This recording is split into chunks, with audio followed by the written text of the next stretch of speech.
Otep à tous, bienvenue sur la chaîne des panafricanistes par essence, par conviction et par excellence. Celle des citoyens kémites par nécessité et obligation de combat. Nous sommes une chaîne qui n'est guidée que par nos ancêtres et rien que par les ancêtres qui appartiennent à l'égrégore du monde noir. Par conséquent, nous ne croyons en aucun Dieu venu de l'étranger. Toutefois, cette vidéo n'est aucunement destinée à inciter à la haine ou à la violence, car nous menons un combat qui est d'abord et avant tout spirituel, intellectuel et démocratique. Ensuite, il est politique, géopolitique et géostratégique.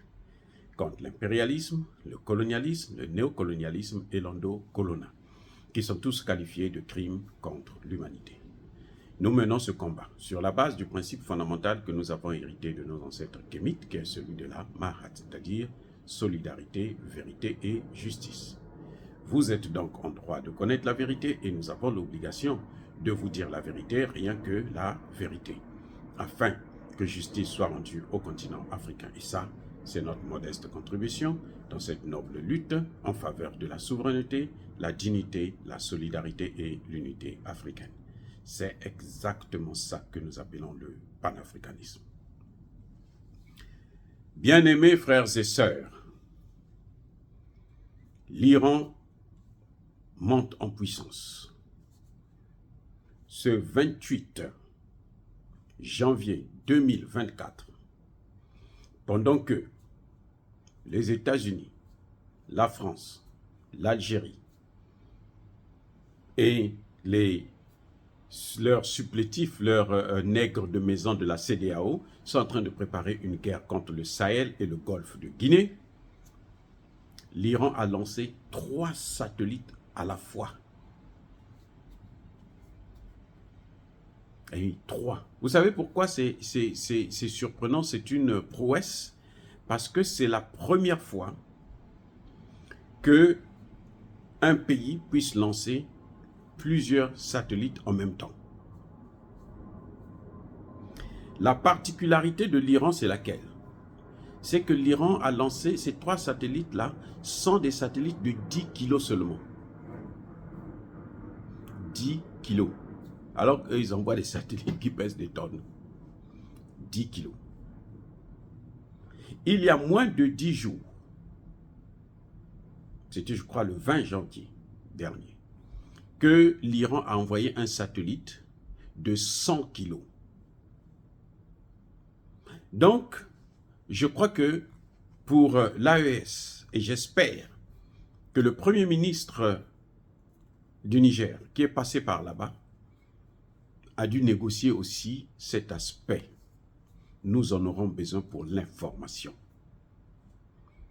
La particularité des lanceurs de satellites iraniens, c'est que ce sont des lanceurs de satellites qui lancent aussi des missiles et des missiles intercontinentaux.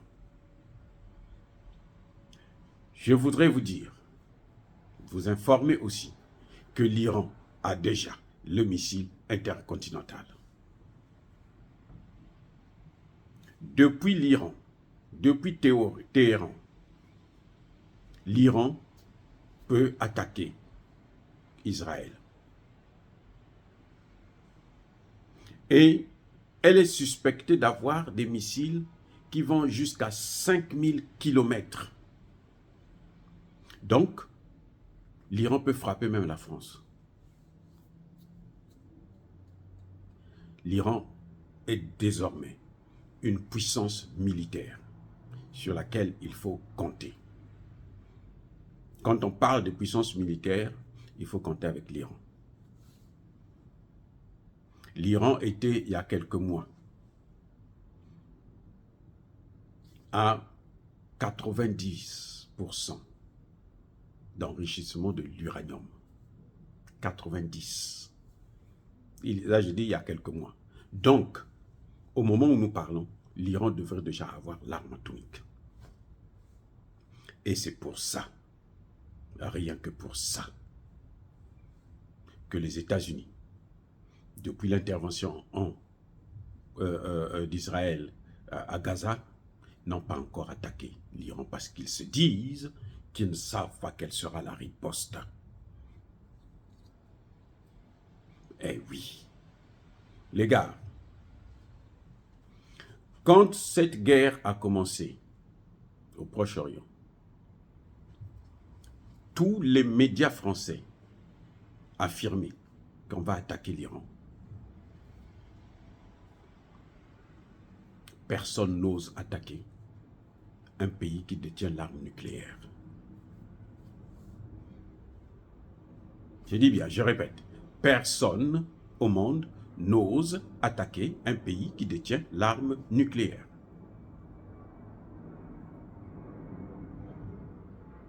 Voilà la vérité. Les États-Unis sont allés bombarder le Yémen il y a une semaine de cela. Ils ont bombardé une des bases des Houthis. Les Houthis ont riposté. Ils avaient déjà détruit un navire américain. Cette fois-ci, ils ont détruit un navire anglais en représailles des bombardements des États-Unis. Donc, comme disait la Chine, les États-Unis est une machine, l'OTAN est une machine de guerre en marche. Ça veut dire qu'ils font la guerre partout. Mais partout, on va leur faire la guerre aussi. Et c'est ça le problème. C'est ça l'enjeu.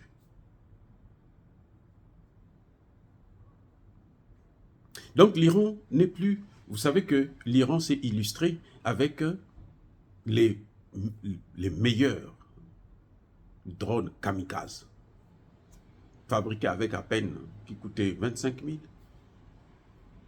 Oui, 25 000 le drone. Et ce drone fait les dégâts d'un obus de 250 mm. Les drones iraniens, là, même si vous les détruisez en l'air, ça va quand même faire des dégâts par terre. Donc quand ça tombe, là, ça atteint son objectif, ça fait des dégâts. Quand vous les détruisez en l'air, ça fait des dégâts. Eh oui. Donc l'Iran n'est plus une puissance comme ça négligeable. Et j'espère encore une fois de plus, je le répète encore parce que c'est très important, puisqu'à l'allure où vont les choses, eh bien, ces gens n'hésiteront pas d'attaquer le Sahel. Et qu'il faut avoir des partenaires sérieux. L'Iran est l'un de ces partenaires. Et n'oubliez pas la Corée du Nord. Ah oui. N'oubliez pas la Corée du Nord. Ne vous occupez pas des sanctions. Ce n'est pas vous, ce n'est pas les pays africains qui ont donné des sanctions contre la Corée du Nord. Ce sont les autres. Et nous, on n'est pas obligés de suivre leurs sanctions à eux. C'est entre eux qui ont l'arme nucléaire, c'est à eux de négocier ça. Nous négocions avec un pays qui est censé nous respecter et que nous respecterons aussi. Dire cela, c'est inciter à la haine ou à la violence? Non. Yaba Kolervé, Yamaleb. Encore une fois de plus, bien aimés frères et sœurs, je persiste et je signe. Soyez bénis. Soyez abondamment bénis par le Dieu des Kémites et par nos ancêtres angélisés. Mais que tous ceux qui persécutent le continent africain, le pillent et le déstabilisent, qu'ils soient noirs, blancs, chinois, arabes, juifs, indiens ou qui qu'ils soient punis, maudits, foudroyés, neutralisés, écrasés, effacés par le Dieu des Kémites et par nos ancêtres angélisés. Vive l'Afrique éternelle, j'ai dit et j'assume.